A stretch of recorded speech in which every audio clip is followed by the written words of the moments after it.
This is your Chargers linebacker, Daiyan Henley, and you're tuning in with Chargers Unleashed. Welcome to another edition of Chargers Unleashed. Jake Hefner and Wolkenstein here with you from the LAFB Network. Today's show, of course, is being brought to you by BetOnline, Aura Athletic Greens, Mint Mobile, and Rock Solid Sports Memorabilia. If this is your first time tuning in to the show, make sure to hit that like and subscribe button on YouTube. You can also follow us on Facebook, Twitter, Instagram, Spotify, and Apple Podcasts. Dan Wolkenstein. There's a different vibe in the air when the pads come back on during training camp, and our very own Dan Wolkenstein was boots on the ground, freshly cut grass under his feet as he was on the player side of the field. I'm sure it did. And as far as what I have heard, the sound of people hitting other people rang loud today during training camp. So I have not heard a single peep. This is be a nice little,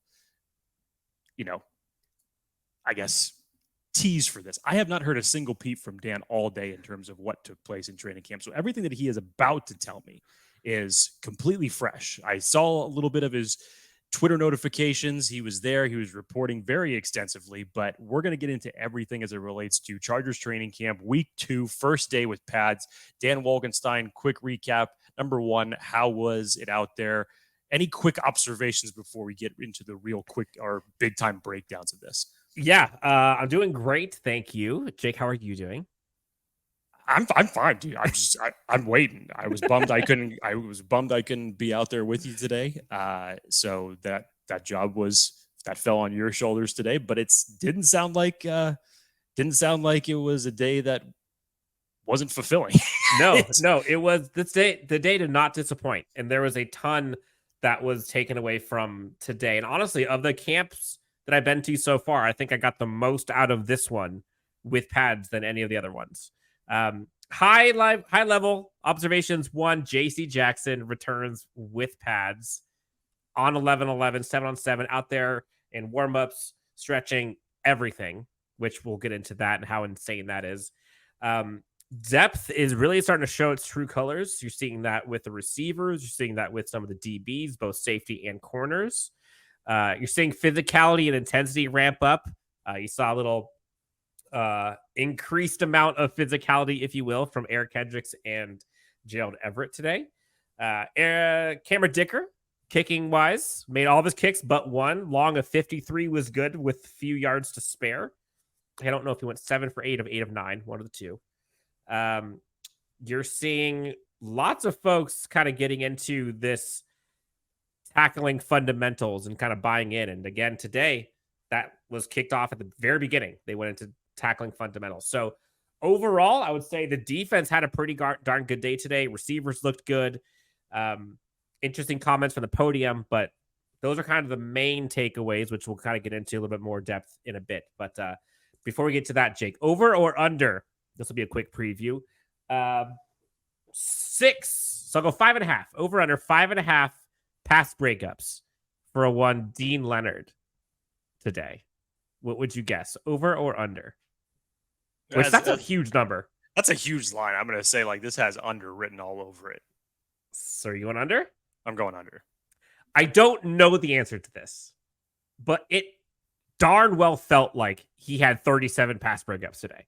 It wasn't 37, obviously, but Dean Leonard was killing it in pass breakups. It felt like every other pass breakup was from him. So high praise, good day for Dean Leonard. Okay. Although he was on the bad side of a couple plays, he was also on the good side of a lot of them. So there's a few times where the defensive sidelines was getting pretty jazzed and riled up for him because he was having a pretty good day, crosses his arms, flexing on a little bit. Dean Leonard showed out. Jake, let's talk about our friends over at BetOnline. Want to remind everybody that BetOnline remains your number one source for all of your sports betting needs this season. Always the fastest and easiest way to get all of your betting info, including live betting options and your favorite casino and card games available to play right from your very own home. All you got to do to get into the action is head on over to the website and use your mobile device to join. Be sure to use that promo code BELIEVE, that's BLEAV, to receive your rewards. BetOnline, where the game starts. So, Jake, offense or defense / special teams? Which would you like to go first? I'm really excited about this, Dan, because as you and I alluded to over yesterday and day 2 of training camp, that this has turned into a little bit of a heavyweight fight between prize fighters. outside of day one, it doesn't seem like one side is truly dominating the other. So it's nice to hear some of those things that you had just said, as far as to say, yeah, defense had their moments, but so did the offense. And this is the type of competition that you would hopefully expect from both of these units in training camp. So I feel like what I came across today on Twitter was a little bit more highly praised on the defensive side of the ball. So I'm going to turn it around. I'm going to say, let's hear about the offense first. Offense first. Okay. I would agree with you, by the way. I think defense, if I had to kind of encapsulate it, I would say the defense was more consistently good. There were obviously some splash plays on offense, but defense had a day. So offense, Trey Pipkins was not out there today. He tweaked something the last practice. Foster Sorrell was out there for him today. Brandon Staley afterwards, the press conference, said that he expects him to be back soon. Again, it's just precautionary, not a big deal. Darius Davis was seen on offense a bit today. Had one catch in red zone drills that was incredible. It was like this diving, jumping catch. I forget who was over. Unfortunately, landed out of bounds, but you can see kind of how the offense is starting to get him out in space to try to get him more and more involved. I think the highlight for me from the offense today is kind of this emergence of John Hightower, the wide receiver who the Chargers picked up last season. I asked Brandon Staley about this at the press conference at the podium today, and he had pretty high praise for John Hightower, saying it was a good observation because today, Jake, he had 3 more touchdowns added to his belt or under his belt. So Hightower's really kind of picked up some steam, and Brandon Staley talked about kind of his feel for the game and kind of getting more and more comfortable with the offense and Justin Herbert and having kind of the right size speed combination. And it's really starting to impress. And so when you think about the end of the roster, especially wide receiver and possibly wide receiver 6, everyone thought that was Guyton's job. No question. Guyton's not playing right now. Nursing an injury, still on the PUP list. If it was me right now, it's not even close. John Hightower is wide receiver 6. It's not close. Whew. I'm happy to say that John Hightower's play and rapport with Justin Herbert has carried over more than just that one practice 2 practices. Because when you and I were out there on day one, I believe that he had also caught a couple passes from Justin Herbert, but then it really carried over into the weekend where he really showed out. It's nice to see that trend continue and the rapport that's built with him. Dan, you and I talked about this off air. It was kind of a question mark because he was literally signed last year as soon as Jalen Guyton went down last September. He saw nothing. And never once was promoted to the active roster last year, even though he was probably the next fastest guy that you had out of all of the wide receivers that were part of your active roster or your practice squad. And we're talking about a guy here who obviously was a former 5th round pick, was drafted by the Eagles, spent some time with them. They ultimately let him go, has 4.4 speed. Chargers picked him up, and it's like, okay, let's just essentially just keep him in reserve. And now to see him jump out like this in training camp, when really, Dan, we weren't talking about him. The attention was between the battle between Pokey Wilson and Jalen Guyton, and not a lot of people in general talked about this as a possibility. This is refreshing, in my opinion. This is very refreshing because this does still fill that speed element that you want. Because if we are talking about differences between Pokey Wilson, Jalen Guyton, the one biggest thing that he had over him was obviously the speed factor. John Hightower closes the distance in this regard. He's obviously still has more of experience than Pokey Wilson does right now. And I'm not trying to poo-poo on Pokey Wilson or say that there is no chance, but look, these are the type of these, as Dan alluded to last week, these are the type of camp surprises that come out of nowhere that surprise people. So every time that we think we know what's going to happen, something else tends to happen. So in this regard, yes, Jalen Guyton is not practicing still, has not participated in OTAs and minicamp. He's still nursing his knee injury, still as of now on the PUP list. We'll see when he ultimately ends up coming back. But right now, John Hightower is reaping the benefits. Yeah, and the fact that Brandon Staley is kind of confirming that observation of, wow, like John Hightower is kind of making some plays here. He's got the coach's eyes. And other than, we don't really hear Pokey Wilson's name.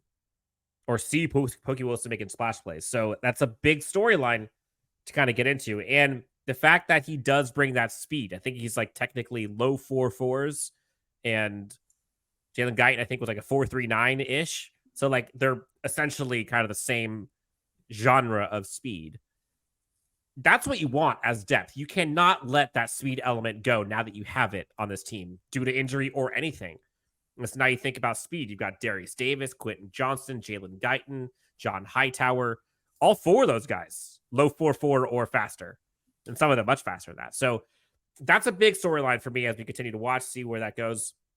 Speaking of wide receivers, Josh Palmer had a really, really good catch today, diving across the goal line in red zone drills. They had a bunch of red zone drills today, Jake. More so than I've seen in quite some time. I probably saw 3-4 at least separate segments of just red zone focus. Isaiah Spiller had a pretty good catch and run out of the flats today. You don't really see much from Isaiah Spiller. So, and now it kind of appears that there is really like an RB2 camp battle right now. Like, I couldn't tell you if Spiller or Kelly has the leg up. And today, sorry, go ahead and finish. I was saying today there's a bunch of running game practice and focus, and Brandon Staley alluded to that. He said there's a lot of runs, and that was on purpose today. You know, they want to pads, you want to get kind of the trenches going, the linebackers, everybody hitting, tight ends. And the running game was put to work today, and you really didn't see much given up by this defense. And it's hard because, you know, if the running defense is doing great, it means running offense isn't doing great. And so, like, you want to see both do well. If I had to choose, though, I'd probably rather see the run defense do well than the run offense, just because that was the Achilles heel last year for this team. But Isaiah Spiller has splash play today. I think it's worth mentioning. I was going to ask that because obviously with the pads coming on, your focus goes to the trenches to see the battle when these guys get to have contact with one another. And I was hoping that this was going to open up things in the running game. Did you happen to notice in terms of, you know, and this may be trivial as it stands right now, since this is really the first padded practice, but just in terms of the order in which the running backs were coming out, obviously you'd still have Ekeler getting first team reps and snaps, but was it still kind of a split and a rotation between Spiller and Kelly? It really felt like a I don't know, like they were splitting the second job. And at this point, I don't necessarily know which one's in the lead. And today didn't really give any prediction, didn't really provide any more clarity of who deserves it. So I think this is one of those, like, kick the can down the road to the next practice and see if somebody can kind of extend their lead or subtract from their lead. I guess the last kind of main one that I noticed, Donald Parham is a physical freak. And when you see him in red zone drills against any DB, doesn't matter, if other than Derwin James, if I'm being honest, like, those DBs get desperate in a hurry. And it just seems like there's a lot of panic when you're having to go up against a tree like that. And at least 2 separate times, Donald Parham drew pass interference on red zone plays because the DB really has nothing they can do other than either draw the flag or give up a touchdown. And then you tack on top of that, Quentin Johnston still mossing folks. The guy's making incredible plays. He did have a couple drops and drills, I believe, but in the actual practice sessions, 11-on-11, 7-on-7, that's what matters. Quentin Johnston still giving Chargers fans a lot to be excited about. Yeah. High pointing the ball, still making impressive catches throughout the first week. It doesn't look like the second week is going to be any different thus far. No. Going back to that Parham aspect, we've touched on it a lot here. When the Chargers get inside the red zone, we've been waiting for 2 tight end sets to dominate. And as Dan said, physical freak. Donald Parham does not go unnoticed wherever he's at, whether he's on a football field or not, at 6'8". So to use his skill set and to use the size of Gerald Everett and Donald Parham, and again, we're not even talking about the likes of Mike Williams, Keenan Allen, or Quentin Johnston in this conversation. There are a lot of mismatches that you could take advantage of opposing defenses with this. So I'm happy to see that they've already started running that. I figured when we were started talking about red zone drills, but now I just want to see that transition into actual game time scenarios when they're inside the 20-yard line. And I will caution folks who are like begging and pleading for 2 tight end sets, and that's what we saw in Dallas. Again, remember, like, Kellen Moore says he's tailoring this to the offense that he has. And so on this offense in LA, what would you rather have in the red zone? Like Donald Parham and Gerald Everett? Or would you rather have like Donald Parham, Mike Williams, or Donald Parham, Mike Williams, Quentin Johnston at this point? Like, it doesn't necessarily have to be 2 tight end sets, but the goal is get the tall guys out there for mismatches. Yes. And the Chargers have a lot of that. Yeah, and nor do I expect it to happen every single time. You know, this isn't Dalton Schultz we're talking about here. We're not talking about that type of tight end production, but still, when you have essentially trees out there, and among these type of weapons with a 6'6" quarterback in Justin Herbert, you can take advantage of opposing defenses in a number of different ways. Yep. So that's those are kind of my main takeaways for the offense. But like you mentioned, Jake, the defense had a lot to express themselves on today, and there's a lot of praise going around because of it. Before we get to the defense, Jake, let's talk about our friends over at Aura who are helping with some identity theft prevention. We actually use them personally. There was some identity theft fraud things going on with Chargers Unleashed on Twitter. People are trying to impersonate us. So it is important. People are trying to access your information. Take a listen to our friends over at Aura for 53 seconds. We'll be back to talk about how the defense shined on Chargers Unleashed. Have you ever Googled yourself and were shocked to see your personal information exposed on one of those public listing sites? Data brokers are making a fortune selling your information to robocallers, spammers, and others who want to learn more about you, like where you live. We've been trying to reach you concerning your car's extended warranty. That's why I'm excited to tell you about today's sponsor, Aura. Aura can identify data brokers exposing your info and submit opt-out requests on your behalf, and brokers everywhere are legally required to remove your info if you ask them to, but they make it super hard to do. So let Aura handle that for you. You could try Aura for up to 2 weeks using this link that we're going to put up here on the screen. Aura also does so much more to protect you and your family from online threats that you cannot see. So make sure to check out aura.com/Chargers Unleashed to get a 14-day free trial and see if your personal information has been leaked online. So, defensive time. And this was a fun topic conversation. I think this is where I probably got more excitement from today's practice, was flipping over to the defense. And it started right off the bat with J.C. Jackson walking off the bus with pads on, or holding his pads and his helmet. And you think, wait, is he going to be like participating today? Which it would be silly for him not to if he's bringing those things in. And how much would he be participating? And then all of a sudden you see the team start doing drills and he's out there. Then they start doing warm-ups and stretches and he's out there. And he starts getting gassed up by one of the coaches before he puts his helmet on. And then you're like, oh, he's still going. And then 7-on-7 start, he's there. And then 11-on-11s are there. And you're like, oh my God, what are we watching here? After a torn patellar gruesome injury, for him to be ready for training camp day one first. Well, for him to be even athletic at this point is impressive. Then to get to training camp, you saw the videos for day one. And then you think, okay, well, maybe, let's pump the brakes. We're trying to bring him in slowly. Probably won't be there for day one with pads because of physicality. Let's kind of go slow. Nope.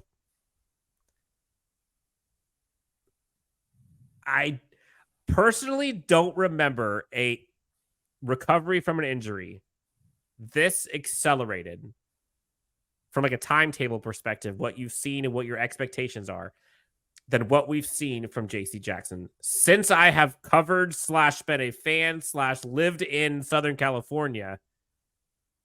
This is pretty insane. And like, we're in uncharted territories with how quickly he went from that horrendous injury to now strapping up opposing players on offense. And what I read was, Dan, he matched up a lot today with Joshua Palmer. And I guess they had a back and forth battle going. Palmer won some, JC Jackson won some. I saw him against Quentin Johnston as well during red zone drills as well. Yeah. Look, again, different from being game ready, but the fact that this staff has confidence in him to go out there during 11-on-11s, again, we're talking like this is a lot more physical than just running around with shorts and t-shirts. That's a huge vote of confidence for him, for the staff, for Derek Ansley, for fans, for that corner group, for the depth. Like, now we're cooking. So that was, I think, overarching. Probably the biggest takeaway was like, holy crap, JC Jackson's already now able to be in pads. This is insane. Then after that, we talked about tackling fundamentals was a big thing that was kind of rotated through position groups and multiple drills at the very beginning. Jazir Taylor, Jake, still there with the first team in a lot of the drills, a lot of 7-on-7, 11-on-11. He did get beat a few times, but Jazir Taylor did punch back today. And now with pads on, you're able to see some of his physicality kind of shining through. And at one point in 11-on-11s to end the day, Jazir Taylor was targeted 3 separate times consecutively, gave up 0 completions, all 3 incomplete. Had a really good one. I think it was on Quentin Johnston that he had it on. Also had on Mike Williams. I don't remember who the third one was. Jazir Taylor is now punching back. Speaking of corners, Asante Samuel Jr. also had an interception. No, it was not on Justin Herbert. He did have an interception. Was not with the ones.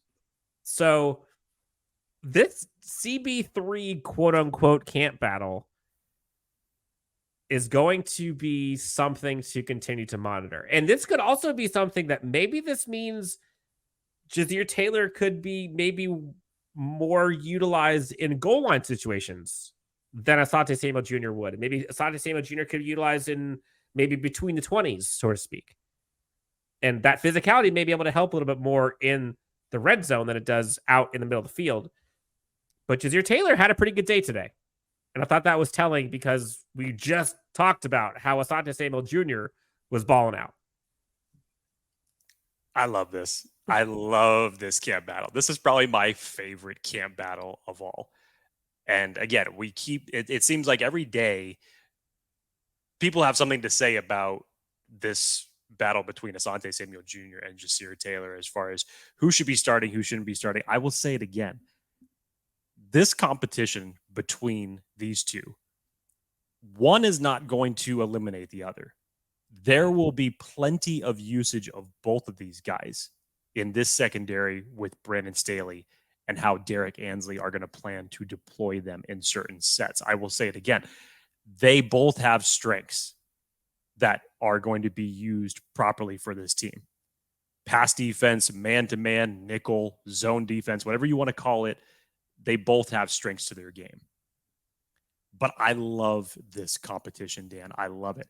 Last week, it felt like Asante Samuel Jr. kind of got the leg up with some of the plays that he was making. Jazir Taylor, as we talked about, seemed like he got, on the shorter end of the stick a little bit in terms of how many times he was beaten by wide receivers. But today, again, not a flawless day, but to end practice on 3 straight incompletions that were thrown in his direction, that's good. That's a good way to respond. Yeah. Jazir Taylor and Asante Samuel Jr. were not the only DBs who performed really well today. Raheem Lane had a really good pass breakup today. Dean Leonard also had a ton of pass breakups today. You saw Mike Davis doing really well, looked very comfortable. JC Jackson was out there, like you mentioned, with Josh Palmer. The DB group specifically looked pretty in sync, which you'd love to see. I think that has something to say about the communication on that group. At one point, Derwin James was all hyped because at the end of one of the red zone drills, they gave up nothing. And he was like, yep, that's 0 for 3. He's screaming it as he walks off the field. There's a lot of energy being spouted out by that defense today. And you heard a lot of turn me up moments. That was it was fun to watch. And I think some of the Derek Ansley-isms, I think, are kind of starting to bleed into this defensive roster on the field where they'll get chirpy, they'll get chippy. But it's all from a passion standpoint. And so DBs overall looked really good. And then I think it was Raheem Lane that is honestly, he just continues to show growth. There was one where I think he should have had an interception. He had a great pass breakup in the red zone and ended up, the ball was right in his hands after one of the blocks, but didn't get it. But he's there. He's there.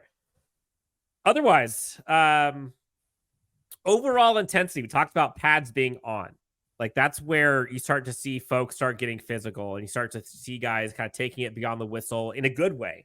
And Eric Kendricks, Gerald Everett, were getting pretty darn physical at one point, which was very fun to see. And you love seeing that from Eric Kendricks, because one of the things that I feel like he is very purposeful. And, he seems like a very calm, cool, nice guy, but like he's an all-pro for a reason. And when you see that happen, there's a reason for it. And last but not least, defensive goal line situations. Brandon Staley talks about it at the podium after the fact, but they were doing a ton of running drills on 11-11, running plays, on 11-11 and 7-on-7. In red zone, from what I saw, defensive line was stout. And there were multiple times where the series ended on a goal line run short of the end zone, which is great music to your ears if you're looking for the defensive side of the ball to do better from a running game perspective. Offensive side, TBD. But the defensive line and defense is certainly kind of setting the standard, if you will, of kind of taking what happened last year personal. At least it looked like. So those are kind of the main quick key takeaways. Offense, defense. I mentioned special teams. Cameron Dicker was kicking today, made all but one. J.K. Scott in the background, which is booming them on the far field at one point. And I was like, I could get out my stopwatch to time this, but I'm like, I know how freaking high these are going. So J.K. Scott doing J.K. Scott things. Overall, though, seemingly no injuries. I call it a success. Padded day came and went. You saw a lot of kind of things that were storylines to go into it starting to express themselves. Dan, I heard a couple nuggets from the podium today because I know Brandon Staley was up there. I know Khalil Mack was up there, and you had an opportunity to get in your questions plenty of times up there at the podium today. Any other takeaways that anybody said up today that you felt was an interesting perspective?